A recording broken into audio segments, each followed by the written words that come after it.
Dans son discours de politique générale, Manuel Valls apporte un début de réponse aux questions des élus essonniens en proposant par exemple la suppression de la clause générale de compétence, ce qui reviendrait à spécialiser davantage les strates restantes comme le conseil régional ou les communautés d'agglomération.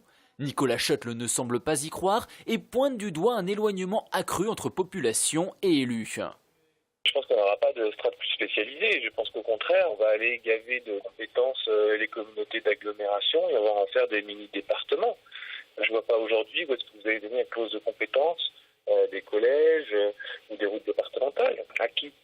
L'écologiste Guy Bonneau est plutôt favorable à la suppression des départements, à condition que la légitimité des intercommunalités soit renforcée par un nouveau mode de scrutin électoral. Si dans la réforme, il n'y a pas l'élection des intermédiaires au suffrage universel direct, je pense que là, il y aura un vrai problème de communication entre les habitants, les citoyens, les utilisateurs de tel ou tel service public et l'institution politique. David Ross n'est ni pour ni contre la suppression, mais veillera à ce que les projets entamés se poursuivent.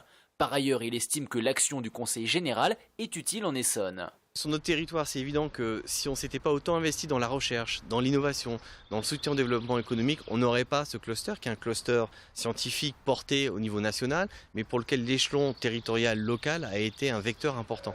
La suppression des départements ne devrait intervenir qu'en 2021. En attendant, l'an prochain auront lieu les élections départementales avec un nombre de cantons divisé par 2 en Essonne.